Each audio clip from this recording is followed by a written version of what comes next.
자, 24장 1절로 4절까지입니다. 여호야김 시대에 바벨론의 왕 느부갓네살이 올라오매 여호야김이 3년간 섬기다가 돌아와서 그를 배반하였더니 여호와께서 그의 종 선지자들을 통하여 하신 말씀과 같이 갈대아의 부대와 아람의 부대와 모압의 부대, 암몬 자손의 부대를 여호야김에게로 보내 유다를 쳐 멸하려 하시니 이 일이 유다의 임함은 곧 여호와의 말씀대로 그들을 자기 앞에서 물리치고자 하심이니 이는 므낫세에 지은 모든 죄 때문이며.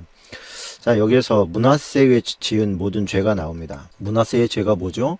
온 이스라엘의 아주 더럽고 추한 모든 것들을 다 끌어들인 정말 우상의 모든 집합소 같은 그런 나라를 누가 세운 거예요? 이 므낫세가 세운 것입니다.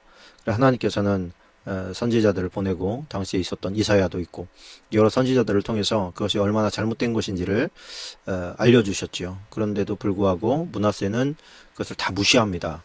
그 무시하고 받아들이지 않고 순종하지 않음으로 말미암아서 여호와의 전 그 마당까지 막 전부 다 우상들을 들여놓고 왜 여호와만 섬겨야 되냐 이러면서 이제 막 그 우상들이 주는 그 어떤 쾌락과 즐거움에 취해가지고 온 이스라엘, 자기만 타락한 게 아니라 온 이스라엘을 타락시킨 그런 왕입니다. 그 아수르의 포로로 잡혔다 이제 바벨론까지 끌려가서 거기에서 모진 고생을 하던 차에 살아계신 하나님을 만납니다. 그래서 나중에 이제 죽기 얼마 전에 회개하고 돌이키지만은 이미 그가 만들어 놓은 그런 땅, 더러워진 때가 묻어버린 그 땅은 어떻게 돌이킬 수가 없는 상황에 빠져버리게 되는 것이죠. 그 므낫세의 지은 죄, 그것 때문에 이스라엘이 끝까지 헤어나지 못하는 것을 우리가 보게 됩니다. 우리가 이제 24장, 25장이면 그 열왕기하가 이제 마치게 되는데 지금 오늘 우리가 이제 나눌 이 24장, 25장 또 23장도 마찬가지지요. 요시야가 죽으면서 이스라엘이 전체적으로 무너져 갑니다. 요시야는 유대의 마지막 최고의 왕이었다고 볼 수가 있는데 그 유대 최고의 왕이 죽으면서 결국에는 회생하지 못하고 죽게 됩니다. 여기서 우리가 좀 이스라엘 마지막 왕은 좀 비슷한 이름들도 많고 그래서 제가 도표를 보면서 좀 한번 해봤으면 좋겠습니다. 요시야, 우리가 이제 가장 빼놓을 수 없는 사람이 요시야 아닙니까? 요시야에게는 4명의 아들이 있었습니다. 4명의 아들 이름이 뭐냐면 요하난이라는 사람이 있습니다. 요하난은 별로 등장하지 않습니다. 왜 그러냐면 일찍 죽어요. 두 번째 이제 여호야김이라고 하는 사람이 있습니다. 여호야김. 이 사람을 갖다가 엘리야김이라고도 불렀습니다. 엘리야김. 이게 이제 이름이 중복되다 보니까 여기에서 이제 다른 사람으로 생각하는 경우가 이제 있잖아요. 그런 경우를 기억하시라고 제가 두 이름을 다 넣어드리는 거예요. 그리고서 다니야라고 하는 사람이 있습니다. 우리가 잘 아는 시드기야입니다. 그리고 마지막으로 여호아하스라는 사람이 있습니다. 자, 여호아하스. 이 여호아하스를 다른 말로는 살룸이라고 합니다. 살룸. 자, 이게 우리가 이제 이 시드기야 왕 때 유대가 망하거든요. 그러다 보니까 이제 마따니아보다는 시드기야로 이제 기억을 하고 있는 경우가 많습니다. 이게 첫째 아들, 둘째 아들, 그다음에 셋째 아들, 그다음에 넷째 아들, 그렇습니다. 자, 그런데 이제 요시야가 죽으면서 요시야가 왜 죽지요? 이제 바로 왕 느고에 의해서 이집트 왕, 그죠? 바로 느고에 의해서 요시야가 죽게 되죠. 왜 그렇습니까? 북쪽에 나보폴라살 서진 정책을 폈던 바벨론의 왕, 바벨론하고 이집트하고 전쟁이 벌어졌는데 이때까지만 하더라도 이제 요시야는 그 중간에서 좀 바로가 전쟁을 하고 올라가는 그 길목을 조금 막아댑니다. 이게 요시야가 이제 치명적인 실수를 한 건데 막을 때 느고가 그러지 마라. 너를 치려고 하는 게 아니라 저 바벨론을 치려고 하는 거다. 바벨론의 나보폴라살이 서진 정책을 펴니까 우리를 치러 오니까 우리나라에 와서 피해를 주기 전에 우리가 이제 나가서 방비를 하려고 하는 거다. 그러고서 이제 왔던 것인데 그 요시아가 중간에 길을 막은 거예요. 저 바벨론까지 그냥 가게 되면 괜히 쿠사리 먹을 것 같잖아요. 그래서 중간에 막아서면서 바로 느고가 어쩔 수 없이 유대를 쳐버립니다. 요시아가 그때 죽는 것이죠. 요시아가 죽어요. 죽은 상태에서 전쟁에 나가게 됩니다. 전쟁에 나가게 되는데 이때 이제 그 전쟁이 굉장히 크게 벌어지지요. 그래서 바로 느고가 바벨론을 1차적으로 승리를 했다고 봅니다. 그래서 이때 돌아오면서 유대를 보니까 어떻게 돼요? 유대에는 자기가 분명히 요시아를 죽였는데 국민들이 이 요시아의 넷째 아들인 여호아스를 갖다가 왕으로 삼아 있는 것을 보게 되는 거예요. 그랬더니 바로 느고가 아니 이 건방진 것들아, 니네 지금 내 허락도 없이 패전 국가에서 니네 마음대로 여호아스를 누구 마음대로 왕으로 삼는 거야. 내가 허락했어? 이것들이 건방지네. 이렇게 된 겁니다. 그래가지고 이제 이 사람을 여호아스를 바로 느고가 감옥에 가둬버려요. 그래서 누가 니들 마음대로 왕을 하래. 그래서 하마 땅 림나에 가두어서 예루살렘 왕이 되지 못하게 하고, 그 다음에 벌금도 막 매깁니다. 은 100달란트 내고 금 1달란트 벌금으로 내. 그리고서 바로 느고가 요시아의 아들 엘리야김을 누가? 바로가 왕으로 삼습니다. 네가 왕해, 이렇게 된 거예요. 바로가 세운 왕인 거죠. 그리고 이 엘리야김을 바로의 명에 의해서 이름을 바꿔버립니다. 여호야김. 이거는 그러니까 이스라엘 전통 이름이 아니고 바로가 지어준 이름인 거죠. 그러나 그 한 나라의 왕의 이름을 갖다가 마음대로 바꾸는 것은 너는 내가 마음대로 할 수 있는 그런 패전 국가의 왕이야. 그런 뜻입니다. 그래서 종속되었다는 뜻이죠. 그리고 나서 이 여호아스를 갖다가 애굽으로 잡아가요. 애굽으로 볼모로 잡는 거죠. 애굽의 볼모로 잡아가고 여호야김을 갖다가 엘리야김을 여호야김으로 바꿔가지고 왕으로 삼아버린 겁니다. 그 여호야김은 은과 금을 바로에게 벌금으로 내주게 되지요. 그래 이 여호야김이 왕이 될 때 25세였지요. 11년간 왕을 다스립니다. 나라를 다스립니다. 근데 이 여호야김도 역시 타락해가지고 하나님 보시기에 선하지는 않았습니다. 그것이 3장까지 스토리입니다. 근데 24장에 와서 여호야김 시대에 바벨론 왕 느부갓네살이 올라왔어요. 이 느부갓네살은 누구냐면 애굽과 전쟁을 벌여서 패전했던 나부폴라살의 아들입니다. 누구? 느부갓네살이죠. 자, 이 느부갓네살은 누구냐? 우리가 잘 알고 있는 유대를 이제 멸망시킨 왕 아닙니까? 이게 굉장히 강력한 왕이었어요. 국가를 정비해가지고 다시 서진 정책을 펴니다. 서진 정책을 폈는데 지금 여호야김 시대에는 어떻게 하고 있어요? 애굽을 지금 섬기고 있잖아요. 근데 느부갓네살 왕이 와서 이 땅을 정복하면서 느부갓네살을 또 섬기게 됩니다. 왜 그러냐면 요때 23장과 24장의 사이를 지금 뭐라 그럴까요? 지금 그냥 넘어가 버려 가지고 이때에 어떤 설명이 빠져 있습니다. 이때는 어떤 일이 벌어졌냐면 애굽과 바벨론이 전쟁을 벌입니다. 그게 이제 역사상 굉장히 유명한 갈그미스 전투인데, 이 갈그미스 전투에서 애굽을 격파합니다. 그리고 그대로 밀고 내려와 가지고 유대를 정복하고 그 다음에 애굽 본토까지 정복을 하지요. 애굽 본토까지 와서 정복을 하고 애굽을 정복해 버리니까 어떤 일이 벌어지겠어요? 애굽이 망해버린 거예요. 다시 성경으로 돌아옵시다. 자, 여기 이제 그게 몇 절에 있냐면 7절에 있습니다. 7절에. 성경 7절 보면 애굽 왕이 다시는 그 나라에서 나오지 못하였으니 이는 그 나라에서 나오지 못했다는 것은 활동 영역에 제한을 받게 되었다. 그런 뜻입니다. 나오지 못하였으니 이는 바벨론 왕이 애굽 강에서부터 유브라데 강까지 애굽 왕에게 속한 땅을 다 점령하였더라. 그러니까 뭐예요? 지금 이 엄청난 제국 애굽이 바벨론에 의해서 정복되었다는 거예요. 엄청난 기록인 것이죠. 그게 누구예요? 그게 느부갓네살입니다. 그래서 이제 애굽은 이 갈그미스 전투 이후에 패전함으로 말미암아서 저 유대 지역에는 더 이상 이제 어떻게 영향력을 발휘를 하지 못합니다. 힘이 완전히 탈진되어져 버린 것이죠. 그래서 이제 유대까지 다 망해버린 그런 상황이다 보니까 그때 그 유대는 정복이 됐잖아요. 그러다 보니까 이제 너네들은 바벨론을 이제부터 섬겨라 이렇게 이제 얘기가 된 거예요. 합의가 되었는데 그 3년째 되었을 때 여호야김이 바벨론을 배신을 하게 됩니다. 배신을 하면서 그때 이제 뭐 활동하던 사람들이 예레미야 뭐 이런 사람들이 있죠. 배신하지 마십시오. 섬기기로 했으면 끝까지 좀 잘 섬겨 나가십시오. 이렇게 얘기를 하는데 말을 들어먹지 않습니다. 하여튼 뭐 망하려면 방법이 없어요. 그래서 10절부터 12절까지 좀 박스 작업을 해 놓으시면 좋습니다. 제가 설명한 것이 나중에 여러분들이 기억이 났으면 좋겠네요. 어쨌든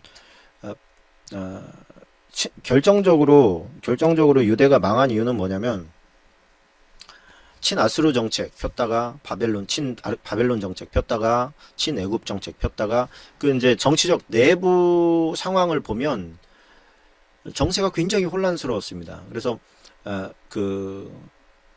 누굽니까 정치인들 있죠. 왕의 밑에서 왕을 보좌하는 신하들이 어떤 사람은 친애굽 정책을 펴야 됩니다. 이렇게 주장하는 사람들이 있었고 어떤 사람은 바벨론 정책을 펴야 됩니다. 이렇게 이제 그게 대세입니다. 이렇게 이제 얘기하는 두 파가 그 땅을 굉장히 어지럽힙니다. 왕이 제대로 된 결정을 할 수가 없어요. 원래 하나님께서 주신 메시지는 뭐냐면 너네가 타국을 의지하면서 너네 나라를 유지해 가려고 하지 마라. 너네는 나만 붙잡고 나만 의지해라. 그것이 너네가 살 길이다. 절대로 사람 의지하지 마라. 이렇게 하나님께서는 분명히 말씀하셨음에도 불구하고 현실적으로 자기들을 봤을 때 낀 나라잖아요. 우회로는 아수르나 바벨론이 있고 남쪽으로는 누가 있습니까? 애굽이 있다 보니까 어느 나라에도 끼지를 못하는 거예요. 그러다 보니 어느 나라인가를 의지함으로 기생해가지고 자기네 나라를 지켜내려고 하는 그런 습성이 있었던 것입니다. 하나님께서는 그 모습 자체를 상당히 좋아하지 않으셨던 것이죠. 지금도 마찬가지라고 저는 생각합니다. 사람은 항상 어떤 거에 기대려고 하는 습성이 있습니다. 그것이 하나님께서 허락하시는 것은 하나님 한 분만 허락하십니다. 나만 의지하고 나에게 기대는 것 외에는 하나님께서는 허용하신 적이 없습니다. 사람들은 자꾸만 사람을 기대려고 하고 때로는 돈에 기대려고 하고 때로는 권세에 기대려고 하고 좀 저 사람이 나에게 어떤 도움을 줄 것 같으면 그 사람에게 기대려고 하는 그런 습성이 있어요. 못된 습성이.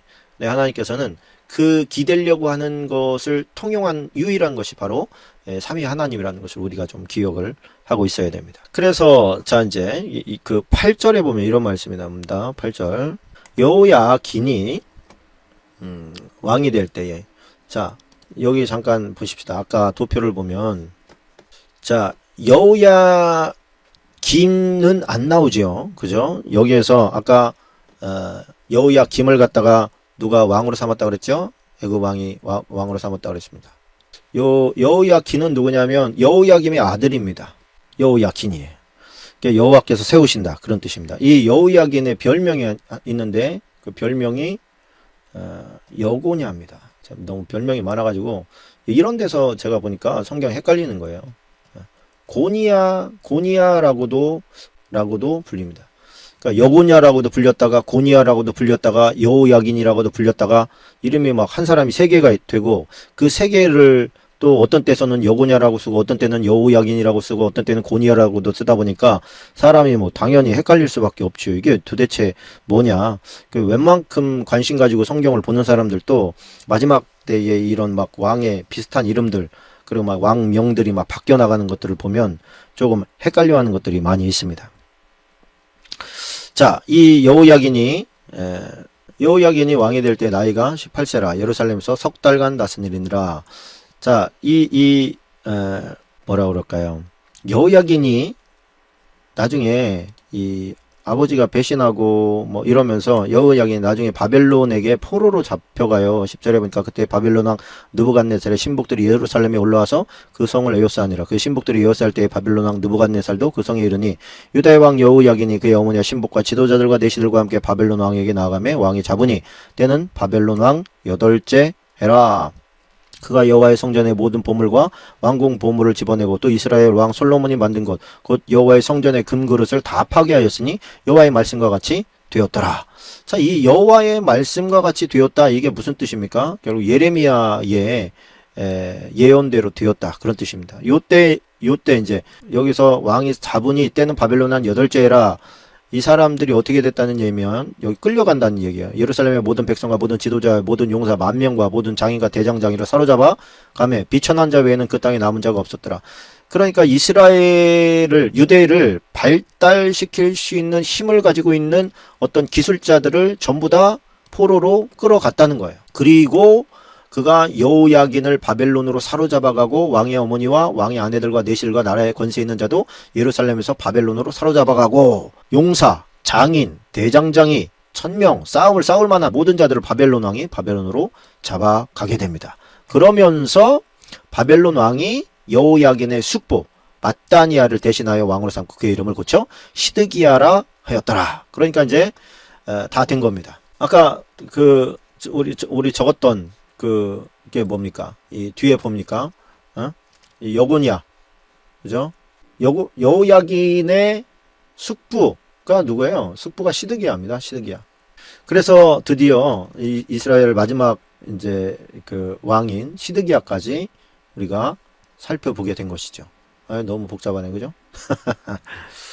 예, 뭐 여러 가지 이제 뭐 생각이 되지만 여기서 조금 우리가 생각해 봐야 될 게, 여호야긴이 이때 잡혀간 것이 오히려 이 유대의 왕족이 멸망당하지 않을 수 있는 비결이 되어집니다. 이 시드기야 때 얼마나 그 이제 예레미야가 고통과 또 핍박을 많이 당합니까? 그러면서도 하나님께서 이 땅을 좀 은혜롭게 좀 여겨주십시오. 막 기도하고 예레미야 예가를 통해서 하나님이 도와주십시오라고 하는 고백도 많이 하고 하는 모습들을 우리가 보게 되죠.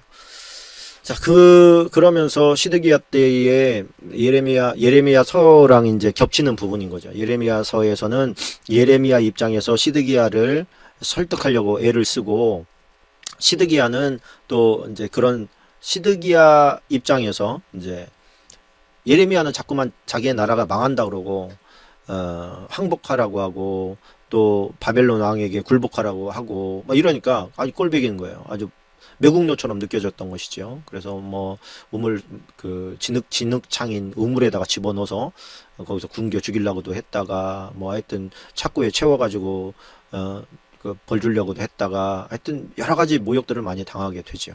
그게 이제 예레미야서에 나온 이 지금 말하고 있는 이 마지막 왕 시드기야에 대해서 이제 이야기하고 있는 것입니다. 이 시드기야는 또 친애굽 정책을 펴니다. 이게 네가 바벨론 왕이 느부갓네살이 너 나를 제대로 섬겨라 이렇게 이제 얘기를 해놓고서 왕으로 세워놓고 갔는데, 왕은 친애굽 정책을 펴요. 왜 그러냐면 바벨론을 섬겨서는 이 나라가 자유할 수가 없는 거잖아요, 끝까지. 그러니까 어떤 희망이라고 하면 저 애굽이 빨리 힘을 키워서 자기네를 도와서 바벨론과 한번 맞짱을 떠줘야 자기네가 거기에서 해방을 누릴 수가 있다는 것을 정치적으로 생각을 한 거예요. 근데 하나님께서는 요시야 이후에 므낫세가 워낙에 그 땅을 더럽고 황폐하게 만들어 놨기 때문에 그 심판을 작정하셨어요. 왜 그러냐면 돌이킬 수 없을 만큼 그들이 죄악의 맛을 알게 되었기 때문에 그렇습니다. 죄악의 맛을 알고 나니까 그들의 신앙생활이 뭐라 그럴까요? 붕 떠버렸어요. 우리가 세상 재미를 알고 쾌락을 알고 그렇게 해서 기적처럼 하나님께로 돌아와서 정말 그 세상 쾌락이나 즐거움을 다 포기하고 하나님께서 주어진 길을 가는 경우도 있지만, 대부분은 그 쾌락과 즐거움의 늪에 빠져버리면 벗어나지를 못합니다. 하나님께서는 그런 것들을 니네가 다 경험해보고 나중에 돌아와라, 이게 아니고 그런 것을 아예 맛보지 마라, 이거였어요. 아예 맛보지 마라. 그러니까 하나님의 입장에서는 뭐 맛보고 돌아와도요, 얼마나 그 내면이 만신창이가 되고 더러워집니까? 또 맛본 것은 또 기억에 남아 있잖아요.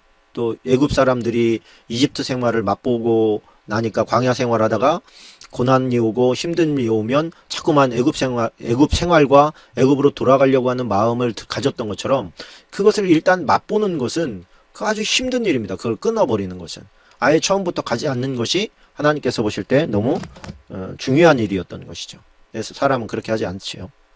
그래서 시드기야는 결국 자기의 신하들, 친 바벨론파와 친 애굽파 사이에서 뭐 어떤 정체성을 갖지 못하고 어떤 때는 이쪽 편 들었다가 어떤 때는 저쪽 편 들었다가 이게 정신없이 왔다 갔다 하다가 결국에는 친 애굽 정책을 펴니다.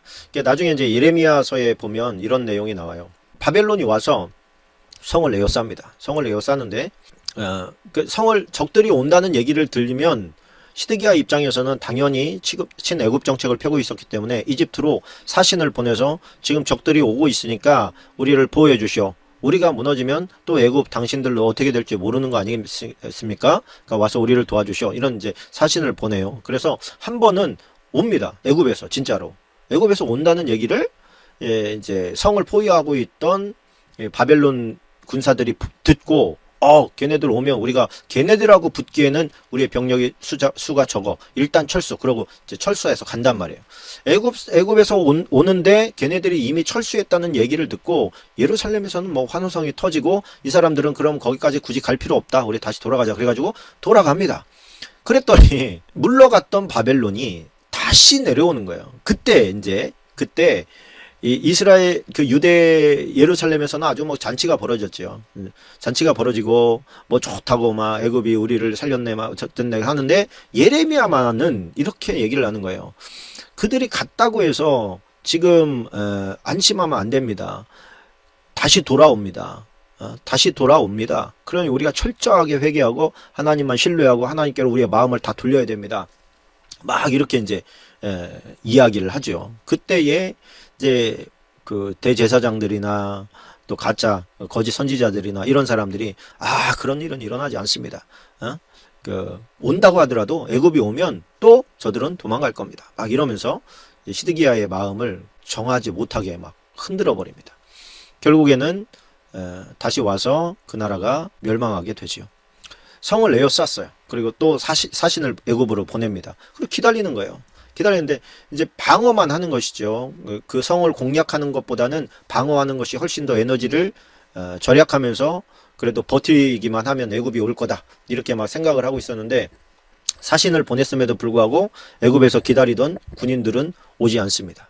그러니까 이 바벨론에서 그 예루살렘 성을 정복하는 데 있어서 어떻게 정복을 하냐면 성 높이까지 흙을 차례차례 막 이렇게 쌓아버리는 거예요. 흙을 막 쌓아버려요. 그러니까 그 밖에서 뭐 이렇게 뭐 화살도 쏘고 막 하겠지만은 이제 그 나라에 있던 포로, 그러니까 이 유대 땅에 있는 자기네 민족의 사람들을 데려다가 니네가 저기로 흙을 쏟아 부어 막 이렇게 하니까 그 자기 형제들한테 화살을 쏘고 그래야 되지 않습니까?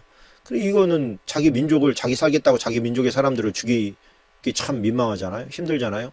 뭐 그러는 와중에 성벽에 이제 오늘은 여기가 정복되겠다라고 생각됐을 때 시드기야가 몰래 빠져나갑니다. 그래서 이제 부인들과 자식들과 또 중요 사신들을 데리고 애굽으로 도피하기 위해서 빠져나와서 막 도망가는데 그걸 알고서 바벨론에서 쫓아갑니다. 쫓아가서 결국 그들을 다 붙잡습니다. 사로잡아서 와서 시드기야를 세워놓고 그 앞에서 그 자식들을 다 잔인하게 죽여버립니다.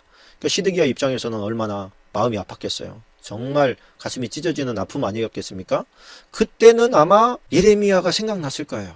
예레미야 말처럼 내가 항복할 걸. 예레미야가 그런 얘기를 합니다. 밖에 성 밖에 이제 군인들이 와서 이제 성을 점령하려고 할 때 하나님께서 저들이 들어오기 전에 항복을 하게 되면 우리의 생명을 보존할 수 있다고 말씀하셨습니다. 그러니 들어오기 전에 항복하십시오. 거짓 선지자들은 아니 여기에 우리의 성전이 있는데 저들이 어떻게 우리를 정복하겠습니까? 히스기야 왕 때 아수르 사네립이 왔을 때 1,300명 때문에 다 초토화되지 않았습니까? 그런 기적이 우리에게 일어날 겁니다. 막 이래가면서 시드기야가 항복을 하지 못하도록 했던 것이거든요. 예레미야는 저들이 들어오기 전에 항복을 해야 저들의 분노가 사그라들지, 만약에 저들이 정말 무력으로 이 성을 찬탈할 때는 이 땅에 있는 백성들은 정말 비참한 지경에 처하게 됩니다. 정말로 그렇게 되거든요. 왕은 지 혼자 살겠다고 몰래 빠져나갔지만은 백성들은 말이죠. 이게 한 성을 정복하는 것이 얼마나 힘든 일입니까? 거기까지 막 그 공성태 이런 걸로는 힘드니까 언덕배기도 하고 거기까지 언덕을 그냥 쌓아버리는 거예요. 성 높이까지. 그러니까 그 와중에 그 어떤 기다림과 어떤 그 육체적 노동과 막 이런 것들이 막 스트레스로 엄청난 스트레스로 있다 보니까 이것들아 너희들 하여튼 들어가기만 해봐. 아주 그냥 너 정복만 해봐라. 얼마나 내가 잔인하게 죽이는지 보여주마. 막 이를 드득드득 갈면서 막 성을 쌓았던 거거든. 이 그 언덕배기를 쌓았던 것이거든요. 그러니까 결국에는 믿었던 애굽은 오지 않고 성은 정복당했어요. 그때 아주 뭐 임신한 여자들은 배를 갈라가지고 막 애를 막 패대기를 치고 그냥 그 어린 애들을 갖다가 깨구리 이렇게 잡아가지고 탁 쳐가지고 죽이듯이 말이죠. 막 바위에다 맺히고 얼마나 잔인하게 죽었는지 몰라요. 이 시드기야 한 명의 잘못된 판단 때문에 그 성이 완전히 초토화됐던 거예요. 그때 뭐 거짓 선지자들 어디 갔어? 에? 정복되지 않는다고 큰 소리 쳤던 제사장들 어디 갔어? 그 예레미야서를 보면서 저는 생각하기를 하나님께서 보실 때는 예레미야가 열매구나 그런 생각을 했습니다. 저는 그런 계속해서 무시하고 비난하고 매국노라고 손가락질하고 그래도 하나님의 말씀을 끝까지 전했던 그 예레미야. 대단한 것이죠. 예레미야가 거둔 어떤 열매는 그닥 없습니다. 성경에 나타나 있는 상황은 그래요. 외경에 보면은 예레미야를 좀 추종하는 사람들이 있어서 이제 법궤가 빼앗기기 전에 이제 그 법궤를 예레미야의 동굴이라고 하는 곳에 그 이제 자기를 추종하는 사람들을 데리고 들어가서 그 법궤를 갖다가 은밀한 곳에 숨겼다고 하는 그런 기록이 있습니다. 그리고 이거에 대해서는 하나님께서 그것을 그 감춰놓은 것을 오픈해서 드러나기 전까지는 절대로 너희들 다 함구해라. 그래가지고요 예레미야뿐만 아니라 그 일에 가담했던 많은 사람들이 정말로 함구를 했어요. 그래서 그 법궤가 어디 있는지 다 찾아내지 못했던 거 아닙니까? 이것을 이제 뭐 근자의 어떤 분이 외경을 보다가 이게 그러면 저 에디오피아로 갔다거나 이런 것들이 아니고 저 바벨론으로 가기 전에 예레미야가 어디다가 숨겼구나. 이것을 이제 외경을 통해서 깨닫고 이제 그것을 발굴하기 시작하지요. 뭐 발굴해서 찾아냈다고는 하는데 그것이 뭐 어떻게 됐는지 지금 이스라엘 정부 측에서는 그냥 깜깜무소식입니다. 그게 이제 그 박사님 이름을 제가 기억이 안 나는데요. 법궤 치시면 아마 그 발견한 그 이제 고고학자의 그 설명이 나올 겁니다. 자, 그렇게 돼서 시드기야가 자식들이 다 죽는 것을 보고 그 다음에 눈이 뽑히고 그 다음에 그 바벨론 포로로 끌려가서 죽을 때까지 감옥에 있게 됩니다. 그것이 이제 25장에 토성을 쌓고 정복당하고 뭐 도망가다가 걸리고 자식들이 죽고 성전은 붕괴되고 그런 것들이 이제 쭉 나오게 되지요.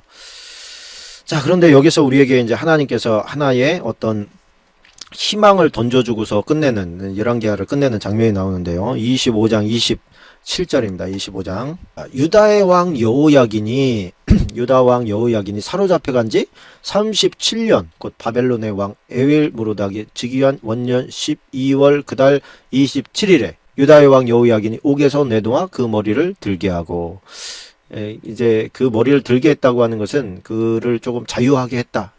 이제 그의 명예를 회복시켜줬다. 그런 얘기입니다. 그에게 좋게 말하고 그의 지위를 바벨론에 그와 함께 있는 모든 왕의 지위보다 높이고 그렇게 이제 성경에 나오죠. 이제 이 사람으로 말미암아서 유대의 왕족이 계속해서 살아남게 됩니다.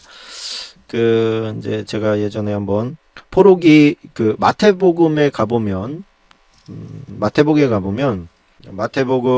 1장 12절 볼까요? 아까 그 요시야는 여고냐와 그의 형제들을 낳으니라 이렇게 나오죠. 그리고 바벨론으로 사로잡혀간 후에 여고냐는 아까 여고냐가 누구라고 그랬어요? 여고냐 여호야긴을 말한다고 했어요. 여호야긴 여고냐는 바벨론에서 스알디엘을 낳고 스알디엘은 수룹바벨을 낳고 이 수룹바벨이 누굽니까? 수룹바벨. 수룹바벨 성전 우리가 기억하죠? 수룹바벨 이때에 이제 어떻게 됩니까? 수룹바벨 시대라고 하는 것은 이제 바벨론에서는 바벨론이 메대와 페르시아의 연합군에 의해서 망하지요. 바벨론 제국이 망하고 나서 고레스에 의해서 이제 돌아오게 되지 않습니까? 그게 이제 이사야서의 예언으로 기록되었고 한 150년 이후에 그 예언이 성취가 돼서 수룹바벨이 고레스가 너네들 유대로 돌아가서 성전을 다시 세워라 이렇게 이제 명령을 기가 막힌 명령을 내리죠. 그래서 누구를 이제 총감독으로 보낼까 그러다가 보니까 유대의 왕손이 살아 있는 거예요. 그 명맥이 유지되고 있는 거예요. 그 기가 막힌 일이죠. 그 수룹바벨이에요. 그 사람이. 그래서 수룹바벨과 너네들 성전을 세우면 너네들은 특화된 그런 제사장 무리가 있다는 것을 안다. 제사장이 해야 된다는 것을 안다. 그 제사장의 계보가 살아있느냐? 그 찾아보니까 살아있는 거예요. 그 계보가 죽지를 않았어. 명맥이 유지되고 있는 거예요. 그 아론의 후예들을 찾아보니까 그때 있었던 것이 이제 여호수아예요. 여호수아. 그러니까 가나안 정복할 때 막 무찔러 대던 그 여호수아 말고 같은 이름입니다. 오랜 세월 후에 이제 제사장 아론의 제사장 가문에서 명맥을 유지하고 있던 여호수아와 수룹바벨을 이제 총 지휘자. 수룹바벨은 정치적인 총독으로 총독으로 이제 보낸 것이고 여호수아는 제사장으로서 보낸 것이죠. 가서 성전을 세워라. 그래가지고 돌아오게 되는 겁니다. 참 하나님의 섭리가 놀랍고 신비롭지요. 그래서 이 여고냐가 바벨론 포로 생활을 하고 또 이제 거기서 건져내므로 말미암아 스알디엘이라고 하는 아들 그리고 스알디엘이 수룹바벨이라고 하는 아들을 낳게 돼서 이 수룹바벨이 예루살렘으로 돌아와서 그 수룹바벨 성전 그게 제2의 성전이죠. 지금 이제 무너졌지만 예수님 당시에 있었던 그 성전 그러니까 예수님 당시에 있었던 성전은 리모델링 하는 겁니다. 헤롯이 유대인들의 마음을 얻기 위해서 헤롯은 이방인이었거든요. 그러니까 유대인들 쟤네들이 나를 좀 잘 따라줘야 내가 여기에서 좀 정치를 잘 펴서 로마 황제에게 더 큰 신임을 얻을 텐데 쟤네들의 마음을 어떻게 하면 얻을 수 있지? 그래서 성전을 이방인들에 의해서 성전을 건축할 수는 없지요. 그러다 보니까 내가 지어주고 싶지만 이방인이어서 안 된다고 하니 내가 이 성전을 그러면 좀 리모델링 해주마, 보수해주마. 그래가지고 엄청난 돈을 들여서 그 성전을 리모델링 해줍니다. 그게 이제 예수님 당시에 있었던 그 헤롯 성전인 거죠.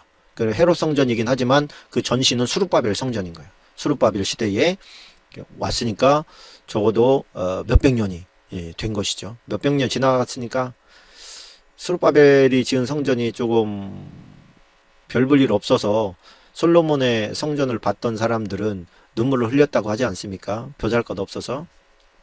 그런데 이제 헤롯 성전을 보니까 예수님의 제자들이 그러잖아요. 예수님, 이 성전을 보십시오. 얼마나 대단합니까?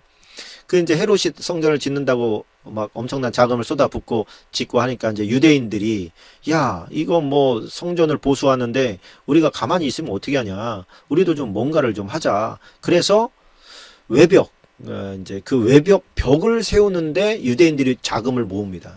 그들은 이제 그 로마의 속국이기도 하고 돈도 제대로 없고 하니까 이제 제대로 된 돈을 못 내잖아요. 그러나 그들이 나름대로 이제 돈을 많이 그래도 적당히 모아가지고 그 성전의 외벽을 서쪽 벽을 세우는데 서쪽 벽만 세워. 돈이 많이 없으니까 그 서쪽 벽만 세우는데 신기하게도 나머지는 다 회파되거나 빼앗기거나 부서지거나 이렇게 됐는데 그 서쪽 벽은 아직도 신기하게 남아있는 거예요. 그래서 사람들이 그것을 통곡의 벽이라고 명명하고 거기에 가가지고 계속 기도하는 거예요. 우리가 옛날에 세웠던 그 성전을 다시 세우게 해주십시오. 다시 세우게 해주십시오. 그 메시아가 와서 그 성전을 세우게 해주십시오. 그들은 예수님을 메시아라고 생각 안 하니까 메시아가 오면 그곳에다가 제대로 된 성전을 세울 것이다 라고 믿고 있는 사람들이에요. 거기 가서 맨날 막 이렇게 하면서 기도하고 그 쪽복음 읽으면 거기 성경 읽으면서 기도하고 막 소원을 적어가지고 그 서쪽 벽에다가 막 꾸깃꾸깃 집어넣어놓고 막 그렇게 하는 것입니다. 참. 자, 그렇게 하나님께서는 어떤 뭐라 그럴까요? 그 희망의 싹을 잃어버리지 않게 그들에게 어떤 그 주고 희망의 싹을 주고 그렇게 열왕기하를 마치게 되는 것을 보게 됩니다. 자, 오늘은 조금 이곳저곳으로 많이 갔지요. 이곳저곳으로 많이 갔는데 열왕기하 역대상 들어가기 전에 여기까지 열왕기하를 좀 마치려고 합니다. 오늘은 제가 좀 몸이 컨디션이 좋지 않아서 좀 일찍 끝내려고 합니다. 목요일 날 역대상 들어가도록 하겠습니다. 역대상 들어갈 때 여러분들이 조금 읽으셔서 한 10장 정도 읽어 오시면 좋을 것 같습니다. 또 궁금한 것들은 저한테 읽으면서 궁금한 것들은 카톡에 남겨주시면 제가 또 이렇게 풀어가면서 그것을 풀어드리도록 아는 범위 내에서 풀어드리도록 그렇게 하겠습니다. 참 좋으신 주님 고맙습니다. 저희들이 이 시간에 이렇게 아버지께 기도하고 찬양할 수 있게 은혜 베풀어 주셔서 감사하고 또 하나님의 말씀을 배우고 깨닫게 해주신 것도 감사합니다. 머릿속에서 잃어버리지 않냐고 이 부분을 성경을 볼 때에 또 예레미야서나 이렇게 성경을 연구할 때에 읽어 나갈 때에 하나님 설명한 것들이 떠오르고 기억나서 그 읽어 나가는 것들에 많은 도움이 되게 도와주옵소서. 예수님의 이름으로 기도하옵나이다. 아멘. 예, 오늘도 수고하셨고요. 들어주셔서 감사합니다. 오늘 여기까지 하도록 하겠습니다.